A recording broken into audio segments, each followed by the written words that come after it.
The battlefield was nothing but smoke, broken steel, and echoing thunder. Human soldiers had been pushed back again, their machines torn apart by alien fire. Ethan, a young soldier with dirt across his face, found himself alone among the ruins. His unit had scattered when the last blast came down, and now the silence pressed heavy on his ears. He gripped his rifle tight, though the weapon felt small against the memory of the massive alien war machines he had seen. Ethan was not a hero by design. He was an engineer who had been drafted into the war, fixing radios, repairing armor plates, patching energy packs. That was what he was trained for. Yet in war, plans never held steady. Now here he was, crawling across ground littered with shattered walls, trying to make sense of the smoke and fire that still burned. He ducked behind a collapsed tower wall and forced himself to breathe slowly. Each breath tasted of ash. Somewhere in the distance, he could hear the heavy rumble of alien war engines pulling back. That meant the battle was shifting, but he had no idea who was winning. For all he knew, both sides were only trading destruction. Then, he heard it. A faint, thin cry. Not the voice of a soldier, not the deep shout of orders. It was fragile, almost lost among the crackle of fire and the groans of falling metal. Ethan froze. He thought it might have been a trick of the wind, but then he heard it again, clearer this time. The sound of a child crying. Ethan pressed his ear to the rubble. The sound was close. His heart thudded. "No," he whispered under his breath. "Not here. Not a child." He pushed aside slabs of stone and crawled toward the sound. His gloves scraped against broken glass, his boots slipping in ash. As he moved closer, he saw a narrow space between fallen beams. Inside that gap, a small figure trembled. Large amber eyes blinked through the dust, filled with tears. It was not a human child. Ethan's breath caught as he stared. The little one had pale, luminous skin that glowed faintly even in the smoke. Small pointed ears stuck out from the sides of its head. Its hair shimmered silver, strands sticking to its cheeks where it had been crying. The child clutched its arm as though in pain, and every now and then it let out a soft whimper. Ethan's training screamed inside him. This was an enemy. The offspring of the very race humanity was fighting. Soldiers had been told again and again, "Do not show mercy. Do not give the enemy a chance." But Ethan could not move away. The child looked at him with raw fear, yet there was no hatred in its gaze. Only a desperate plea, one too old for such a young face. Ethan slowly set his rifle on the ground, raising both hands. "Easy. I'm not going to hurt you," he said softly. The child made a weak sound, almost like a whine, and tried to shrink back, but there was nowhere to go. Ethan pulled himself closer, careful not to startle it. He could see now that its leg was pinned under a heavy piece of metal.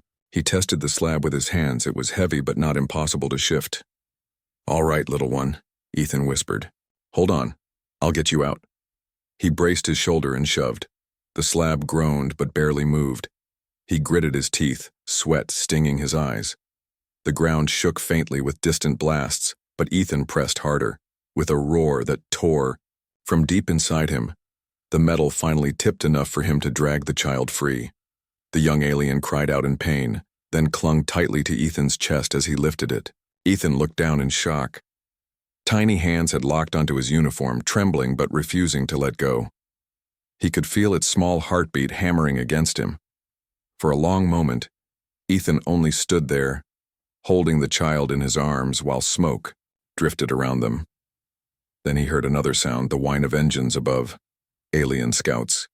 His stomach tightened. If they found him holding one of their young, they would kill him instantly. If human soldiers found him, they might not do much better. Both sides would see betrayal in this picture, but Ethan did not care. The child's breath was shallow. Its body shivered. Without help, it would not survive. He tucked it close and searched for cover. He found a ruined shelter, half collapsed, but enough to hide them. He slipped inside, lowering the child gently onto a pile of cloth. The little one whimpered, clutching his sleeve even as he tried to set it down. Ethan gave a faint smile. "All right, I'll stay right here." He pulled out a ration pack from his bag and tore it open. Inside was a soft protein bar. He broke it carefully into small pieces and offered it. The child sniffed suspiciously, but then took a bite, chewing with effort. Ethan felt relief wash through him. At least it was eating. Outside, shadows swept across the ruins. Alien voices echoed, searching. Ethan held the child close and whispered, "Shh. Stay quiet." The cue. Voices faded after a long, tense moment. The child looked up at him again, wide eyes glistening.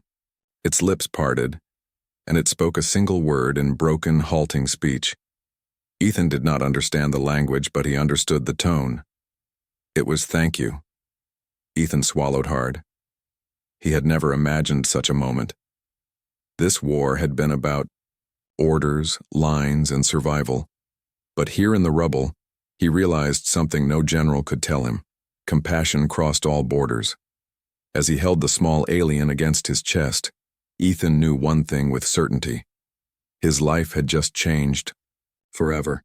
The morning after the battle was quiet. Smoke still floated above the ruined city, but the fighting had moved away. Ethan stayed hidden in the broken shelter with the small alien child. The child had fallen asleep during the night, curled tightly, against his side as if he were its only safe place. Ethan had not slept much. His mind kept racing. He knew his choice had broken rules. Saving the life of an enemy's young was not in the handbook of any soldier. If his commanders saw him, they might think he had been captured or worse, turned traitor. Still, when he looked at the small face sleeping peacefully, he felt no regret. The child stirred as the sun's light crept through cracks in the wall. Its eyes opened slowly, still cloudy with sleep. When it saw Ethan, it relaxed again, clutching his sleeve. Ethan gave a small smile. "Morning," he whispered. "You made it through the night." He pulled out the last of his ration pack, sharing it. The child ate slowly, glancing at him between bites. It did not speak much, but the way it looked at him told him everything. Trust, dependence, and something deeper he could not name. Ethan's thoughts were interrupted by a sound that sent shivers through his body. Engines. Not the heavy rumble of human tanks, but the sharp, smooth hum of alien crafts. He peeked out of the cracked wall. A column of alien soldiers moved through the ruins, their armor glinting in the sunlight. At their front, a larger craft landed with a hiss. The air seemed to freeze. The soldiers dropped to one knee as the craft's door opened. From within stepped a tall figure, her presence commanding, her movements full of quiet power. Her long cloak swept across the dust, her crown catching the light. Even from a distance, Ethan knew who she was, the alien queen, Serenia. He had heard stories whispered among soldiers about her voice that could rally armies, her strategies that had outwitted human generals time and again, her fierce loyalty to her people. She was said to be ruthless, unstoppable, and merciless. Now she was here. Ethan's heart pounded. He looked at the child beside him and realized the truth. This was no ordinary young one. This was the queen's heir. Serenia stepped forward, her eyes scanning the ruins. Soldiers moved around her, searching, calling out in their language. Her face, though calm, carried an edge of fire, anger, mixed with worry. She was not here as a ruler only. She was here as a mother. Ethan held the child closer. The little one suddenly cried out, recognizing her voice. The sound carried through the ruins. Serenia froze, her head turned sharply toward the shelter. Without hesitation, she moved forward. Ethan panicked. He could run, but where? He could hide, but not from her. His only choice was to stay. He placed his rifle aside, lifted both hands slowly, and stepped into the open with the child still in his arms. The moment was heavy, as if the air itself stopped moving. Alien soldiers raised their weapons instantly. Their queen lifted a hand, stopping them. Her eyes locked on the child first. Relief broke through her stern expression, softening her face. She stepped forward quickly, her cloak brushing against the stones. The child reached out with both hands, calling for her. Ethan bent down, letting the young one run into her arms. Serenia dropped to one knee, clutching her child tightly. For a brief moment, the world around her did not exist. She buried her face in the child's hair, whispering words too soft to hear. When she finally rose again, her eyes turned to Ethan. Ethan's breath caught. He expected anger. He expected her to order his execution. Yet what he saw was something else. She studied him as though trying to read his soul. The dust on his face, the cuts on his hands, the way his uniform was torn, all told the story of how hard he had fought to save her child. You? Her voice was smooth yet strong, carrying across the ruins. A human, you saved what is most precious to me. Ethan swallowed. He could not speak her language, but her tone carried meaning. He gave a simple nod, pressing a hand to his chest. I couldn't leave the child. One of her generals stepped forward angrily, shouting in their tongue. He pointed at Ethan, demanding something. Serenia's eyes narrowed. With a sharp motion of her hand, she silenced him. The general dropped his head, unwilling to challenge her authority. The queen looked back at Ethan.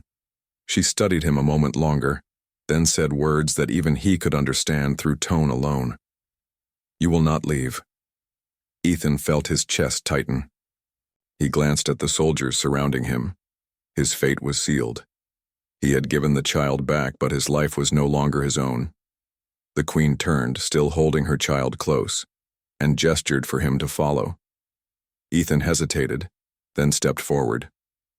Soldiers closed ranks around them, forming a protective circle as they moved through the ruins. Everywhere they went, alien civilians emerged from hiding places. Their eyes widened when they saw the queen's child alive. Many dropped to their knees, touching their foreheads to the ground. Their voices rose in chants praising her. Yet in every whisper, Ethan's presence caused confusion. A human walking beside their queen, protected instead of slain. They reached the landing craft. Serenia stepped aboard, carrying her child. She turned once more, her gaze falling on Ethan. Her eyes, sharp and searching, seemed to carry both command and curiosity. She gestured for him to enter. Ethan hesitated. Behind him, alien soldiers waited, weapons ready. Ahead of him stood the queen herself, a leader feared across galaxies. Slowly, he stepped inside. The craft's doors sealed with a hiss. The hum of engines filled the chamber. Ethan sat on a bench, soldiers lining the walls around him. Across, from him, Serenia sat with her child on her lap. She stroked its hair gently, her expression softened by relief. Yet every few moments, her eyes flicked to him. Ethan shifted uncomfortably under her gaze. He had faced battle, smoke, and death, but nothing felt as heavy as the weight of her silent stare. Finally, she spoke again, her words translated by a small device on her wrist. The machine's voice was clear, though mechanical. You are human. You are my enemy, yet you saved my child. Why? Ethan licked his lips. His throat was dry. He wanted to say many things, that he had acted on instinct, that no child deserved to die, that for one moment he had forgotten the war. But all he managed was, because it was right. The translation carried his words. Serenia tilted her head. For a heartbeat, something like surprise flashed across her face. Then she leaned back, cradling her child. The silence stretched again, but it no longer felt hostile. It felt uncertain. Ethan realized then that this journey was no rescue. He was not being taken as a prisoner of war. No, this was something different.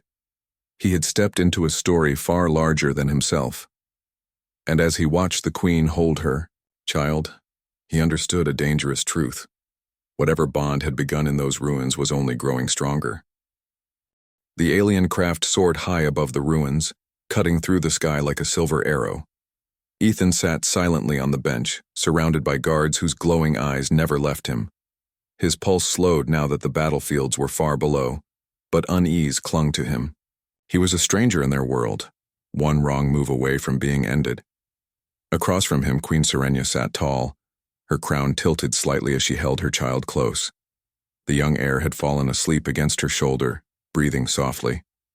The queen's hand brushed through the child's silvery hair with tenderness that seemed at odds with the fierce stories Ethan had heard about her, yet each time her gaze lifted, her sharp golden eyes returned to Ethan. Her device translated her words again, its mechanical voice steady.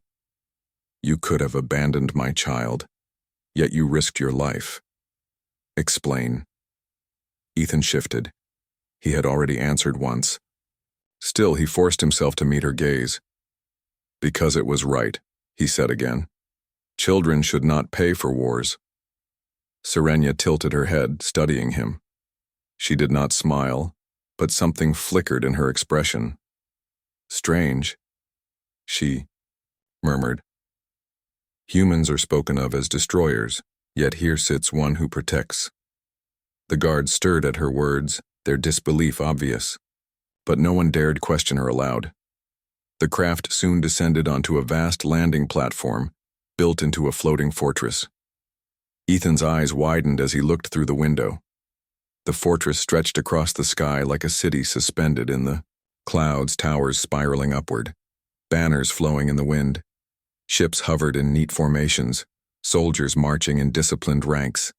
This was no battlefield ruin. This was the heart of her empire. The ramp lowered. Serenia stepped down first, her child in her arms. Ethan was guided after her, soldiers close on each side. As they entered the grand halls, nobles and generals lined the way, bowing low to their queen. Whispers swept through the chamber when they saw him, a human, alive, walking beside her. Ethan felt the weight of hundreds of eyes. He kept his shoulders straight, but his mind raced. What would they do with him?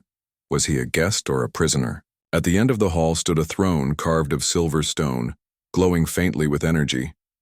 Serenia sat upon it, placing her child gently on a cushioned seat beside her. The heir clung to her hand, but kept sneaking looks at Ethan, curiosity plain in the young eyes. The nobles pressed closer, their voices rising.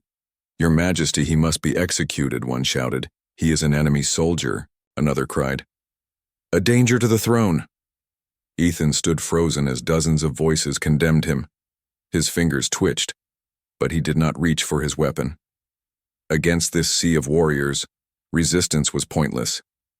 Serenia raised her hand, and silence fell at once. Her voice was calm but sharp as a blade.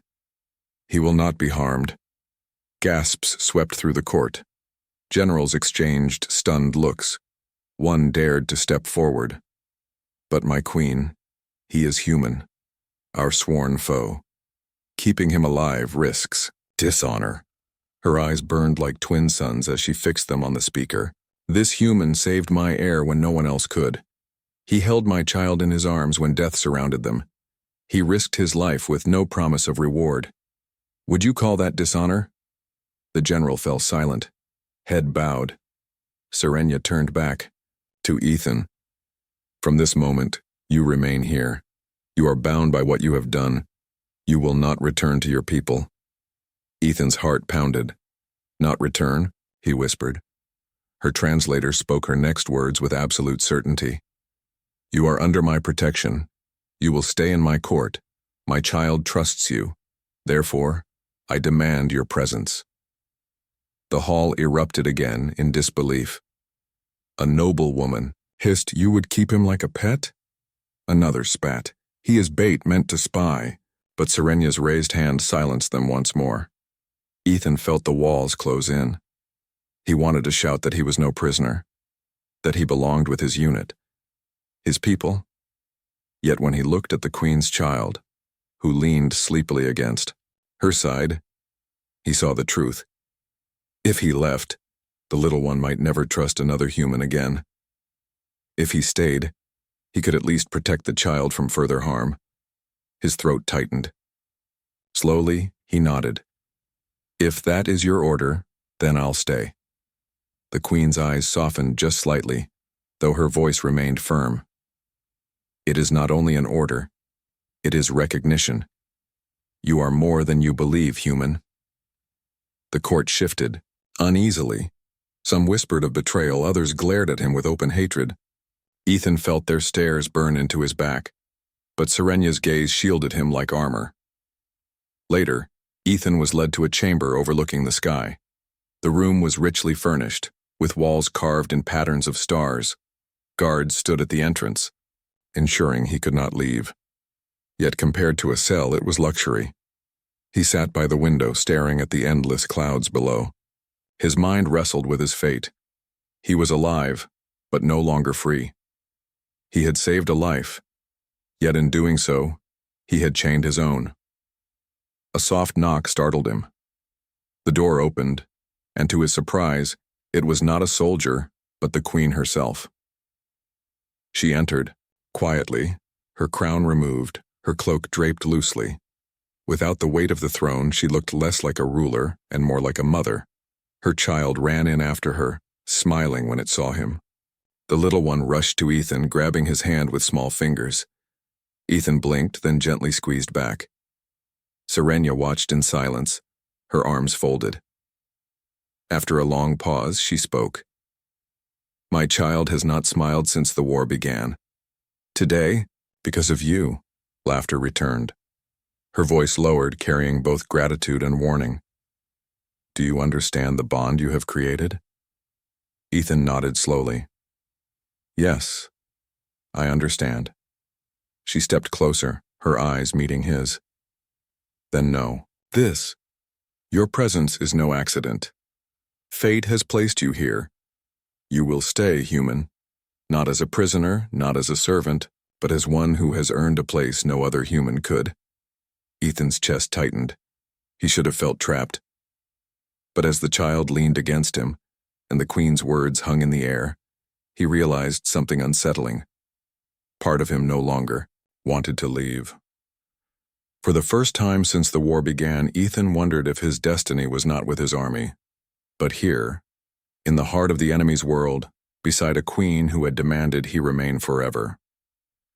Days passed inside the floating fortress, and Ethan began to understand what it meant to live under the eye of a queen. He was not chained nor locked in a cell, but everywhere he walked, guards followed. Every hall he entered, nobles whispered. Some sneered openly, others whispered behind their hands. To them, he was an intruder, a dangerous stranger in a sacred place. Only the child seemed to accept him without question. Every morning, the young heir would run into his chamber with bright eyes, pulling him by the hand to show him the gardens, or the halls filled with glowing crystal lights. Ethan often forgot the weight of the war when he saw that smile. But the court had not forgotten. They did not trust him. And soon, they made that clear. One evening, the queen summoned him to the great hall. The place was lit with golden fire, banners hanging from the tall walls. Nobles and generals filled the chamber, their sharp eyes fixed on him. Serenya sat upon her throne, her child by her side. A noble stepped forward, bowing low to the queen, before turning to glare at Ethan. "This human is dangerous. His words mean nothing. He could be a spy." Others murmured in agreement. A general struck the floor with his staff. "Let him prove himself. If he is to stay, let him face the trials. Let him show whether he is worthy of the queen's protection." Ethan stiffened. Trials? He had heard that word before in human training camps, usually meaning combat. He glanced at Serenya, but her expression gave nothing away. Finally she rose, her cloak sweeping across the floor. Her voice carried through the chamber. "Very well. If he is to remain here, he will face the trials of trust, not to please you." Her eyes swept across the nobles. "But to show his heart. If he fails, his fate will be sealed. If he succeeds, none may question him again." The hall buzzed with excitement. Ethan's stomach twisted. He wanted to protest, but the queen's gaze silenced him. Her eyes were not cold. They were steady, almost reassuring. That night, guards escorted him to a courtyard where the first trial awaited. Torches lit the ground, casting long shadows. In the center lay a broken machine, an alien device shattered from the war. A group of engineers stood nearby, their arms crossed. "This is the trial of skill," one of them said. "Fix it, human. Show us you can create, not only destroy." Ethan exhaled slowly. Machines. This was familiar ground. He stepped forward, running his fingers across the device. Its circuits were foreign, glowing softly like veins of light. But as he studied it, he saw patterns. Energy flowed much like in human tech, only shaped differently.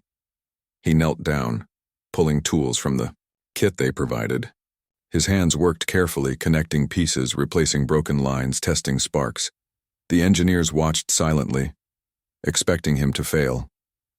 Sweat rolled down his temple, but his mind grew focused. Hours passed, until finally the machine hummed. A soft light rising from its core, the engineers gasped. The machine rose from the ground, floating smoothly as it was meant to. Ethan leaned back, exhausted but proud. One of the engineers bowed his head slightly. He did it. The Queen, who had been watching from the shadows, stepped forward. Her eyes glimmered faintly in the torchlight. "You see? A hand that can heal is stronger than one that only strikes." The next day brought the second trial. Ethan was led into an arena filled with soldiers. The ground was marked with circles and weapons lined the walls. A general stepped forward, his armor shining, his voice stern. "This is the trial of courage. You will fight, not to kill, but to endure. Show that you do not break under pressure." Ethan swallowed hard. He had trained as a soldier, yes, but he was no champion. His arms felt heavy just holding the blade they gave him. The first opponent entered the circle. A tall warrior with glowing eyes and sharp movements. The duel began. Ethan dodged, blocked clumsily, his arms shaking with each strike. The crowd jeered, certain he would fall. But Ethan remembered his training. Stay calm, keep breathing, defend first. He took hit after hit, falling to the ground more than once. But each time he stood back up, sweat soaked his uniform, his muscles burned. Yet he did not give in. By the end, he was bruised and barely standing. But he was still standing. The general lifted a hand, signaling the trial was over. The soldiers nodded to one another, respect shining in their eyes. The Queen's child ran into the arena, clutching his hand. "You did not fall," the young voice said proudly. Serenya's eyes softened as she watched. The third and final trial came at dawn 2 days later. Ethan was taken to the highest tower of the fortress. There, on a platform open to the wind, a group of nobles waited with grim faces. "This is the trial of loyalty," one announced. "You will face temptation. Choose where your heart lies." Ethan frowned, unsure what they meant, until a device was placed before him. A communicator, human-made, his people's frequency. With it, he could call for rescue, reveal the fortress's location, and end the war in one strike. His chest tightened. He could already imagine the voices of his commanders, their praise if he brought such valuable information. He could imagine his return home, a hero. But then he thought of the child's smile, of the Queen's eyes when she said he had earned a place no human could. He thought of the people here who had begun, slowly, to lower their suspicion. His hand hovered over the communicator. Slowly, firmly, he pushed it aside. "No," he said. "I will not betray the trust given to me. I am here. This is where I stand." Gasps echoed around him. The nobles exchanged stunned looks. Some shook their heads in disbelief, others looked uncertain. Then Serenya herself stepped onto the platform. She had watched in silence, unseen until now. She looked at the communicator, then at Ethan. Her golden eyes blazed. "You could have ended us," she said softly, "yet you chose not to. Do you understand what you have done?" Ethan nodded. "I chose loyalty. To the life I saved. To the bond we made." The Queen's lips parted slightly as if she wanted to say more, but she held back. Instead, she turned to the nobles. "The trials are complete. He has proven his heart. From this day forward, none will call him spy, traitor, or enemy. He is under my protection, and that is final." The nobles bowed, though their eyes still flickered with doubt. But none dared challenge her decree. That night, Ethan sat again in his chamber, the stars glowing outside the window. The child rested against him, humming softly. He should have felt relief, but his heart was restless. He knew something had changed, not only in the eyes of the court but in the heart of their queen, and perhaps in his own. The fortress city floated steady above the clouds, but tension inside its walls grew heavier each day.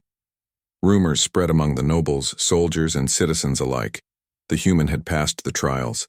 The queen herself had declared his worth.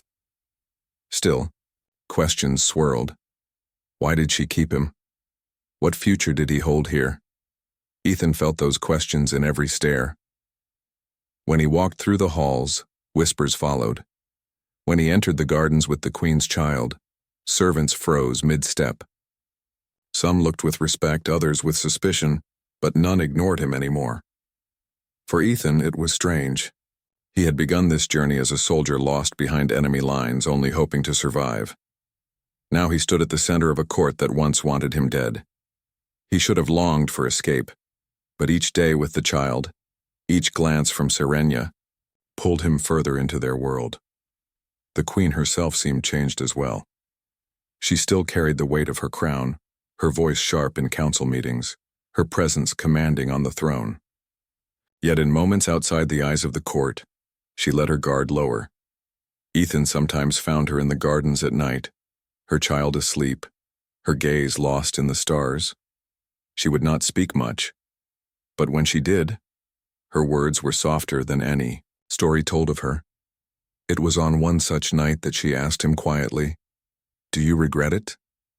Ethan tilted his head. "Saving your child?" Her golden eyes lingered on his face. "No. Staying. Accepting the bond. Do you regret what it has made of your life?" He thought of the battlefield he had left behind, the comrades who might believe him lost. He thought of the suspicion in the court, the trials that had tested every piece of him. Then he looked at the child's peaceful face, at Serenia's guarded yet searching eyes. "No," he said simply. "I don't regret it." Something softened in her gaze, though she turned quickly away. The next morning, the air itself seemed to tremble. Scouts brought word. Human fleets were moving again. War was returning to the skies. The fortress prepared for battle. Soldiers, marching, engines roaring, weapons charged. In the grand hall, nobles demanded swift action. "Strike first," one shouted. "Crush them before they reach our borders." Another hissed, "The human among us has guided them here. He is a signal, a traitor." Ethan stood among them, their accusations stinging. He wanted to shout his innocence, but his words would be drowned in the chaos. Then Serenia rose from her throne. Her cloak swept wide as she raised her hand, silencing the hall. Her voice rang clear, sharp as steel. "Enough." She turned her eyes upon Ethan, and the room fell still. "You accuse him still after he has proven himself. Do you not see? He is not our enemy. He is proof that peace is possible." Murmurs rippled, uncertain. Serenia stepped down from the throne, her child walking beside her. She faced the court, her gaze blazing. "This human saved my heir. He faced trials none of you dared. He chose loyalty when betrayal was in his hand. For this I claim him. Not as prisoner, not as servant, but as protector of my child and partner by my side." The hall exploded with gasps. Nobles shouted in disbelief. Some cried out that it was unthinkable. Others fell to their knees in shock. Soldiers exchanged stunned glances. Ethan's breath caught. Partner? Protector? He looked at Serenia, unsure he had heard right. But her eyes met his, steady and certain. She had spoken not out of impulse, but with the full weight of a queen. The general who had once doubted him stepped forward, anger flashing. "Your Majesty, to stand a human beside you, it will divide us." Serenia lifted her chin. "Then let it divide. I am queen, and my word is law. Would you question the one who holds the crown? Would you deny the one who holds your loyalty?" The viewer General dropped to his knees, silenced. Others followed, bowing in reluctant submission. The Queen turned back to Ethan. Before all, she reached out her hand. The translator on her wrist echoed her words. You saved what is most dear to me. You faced my trials and stood unbroken. Now I ask you, will you stay, not as captive, but as one bound to me forever? The hall grew quiet, every ear waiting. Ethan's chest tightened. His mind spun with memories of his home, of the life he once knew. But then he thought of the child who clung to him each morning, of the Queen who had defended him against her own court, of the bond that had grown stronger with each day. Slowly, he stepped forward. He placed his hand in hers. Yes. I'll stay. The translator spoke his words into their tongue. A hush fell across the hall. The Queen's golden eyes softened, and for the first time, she allowed a small smile. Then so it shall be, she declared. The child cheered, clapping tiny hands, wrapping arms around Ethan's leg. The soldiers bowed. The nobles lowered their heads. In that moment, the fate of two worlds shifted.